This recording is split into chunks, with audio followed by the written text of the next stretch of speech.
Le 24 juin dernier, c'est ici, à proximité de la porte de la Villette à Paris, que deux groupes se sont fait face. Alors que la marche des fiertés devait s'élancer dans les prochaines minutes en direction de la place de la République, le collectif homosexuel Eros a fait irruption pour y mener une action coup de poing. Le but était clairement de se faire voir, de susciter l'indignation, la colère, et pour le coup ils ont réussi puisque vous aviez quelques manifestants, ou en tout cas marcheurs, qui les ont repérés, qui savaient aussi qui c'était et qui connaissaient leur idéologie, et qu'il y a eu une sorte de, on va dire, de face à face, rapidement interrompue par les CRS qui étaient présents. C'est donc avec ce premier happening que le collectif Eros a officialisé sa création. Sur leur pancarte, plusieurs revendications très claires. Non à la GPA ou encore homo victime de l'immigration. En première ligne, les influenceurs politiques Yohan Power et Jérémy Marquis, les fondateurs du collectif. À leur côté, Mila, connue pour l'affaire très médiatisée dans laquelle elle a été impliquée.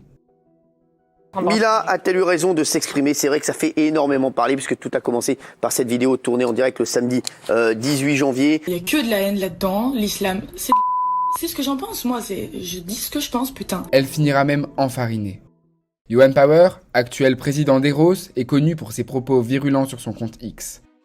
Après son rapide passage en politique et sa défaite lors des législatives de 2022, il se concentre sur son opposition au club de lecture par les drag queens aux enfants.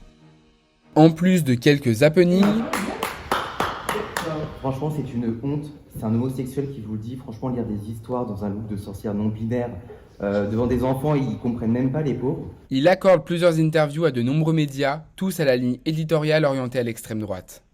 Bonjour Yohan. Bien sûr, on peut être homosexuel et de droite. Alors je m'appelle Yohan, j'ai 28 ans, je suis influenceur politique et youtubeur. Ça s'est très mal passé. Très mal passé, on a été complètement pris à partie par une centaine d'antifas. Les LGBT proches de l'extrême droite ne sont pas une minorité.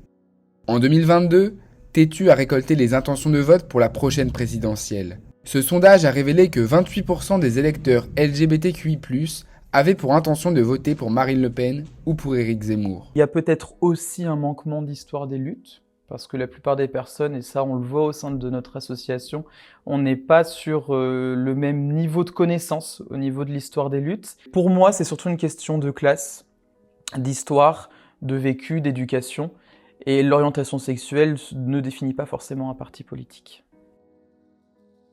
Difficile de dire si la majorité de ces électeurs partagent les revendications de Power et d'Eros ou s'ils prennent d'autres questions sociétales en compte au moment de voter. Cependant, sur les réseaux sociaux, il n'est pas difficile de rencontrer les sympathisants du collectif. Malgré des refus d'interview ou des questions restées sans réponse, à l'image de Yohan Power ou encore de Jérémy Marquis, nous avons pu discuter avec certains d'entre eux aux idées bien tranchées. Comprenez-vous pas que les autres sexualités doivent encore se battre aujourd'hui pour acquérir des droits essentiels ? Personne ne veut défendre la pédophilie, la zoophilie. Je prends des exemples extrêmes, volontairement, mais où placer la frontière? Selon vous, qu'est-ce que la mise en lumière des trans ou autres enlève aux gays? La mise en lumière des trans enlève la tolérance et l'empathie des hétéros envers les homos, durement acquises. Sont-ils légitimes pour représenter ce mouvement? Alors que les luttes pour les droits des minorités continuent d'évoluer, une partie de cette même communauté se détourne de ces combats historiques pour adopter des positions parfois controversées, voire opposées. Une fracture générationnelle, sociale et idéologique qui ne cesse de s'élargir et qui questionne l'avenir des mouvements militants. À 2 ans d'une nouvelle élection présidentielle, les enjeux sont majeurs pour la communauté LGBT, à en croire le recul effectué chez certains de nos voisins, comme l'Italie ou la Hongrie.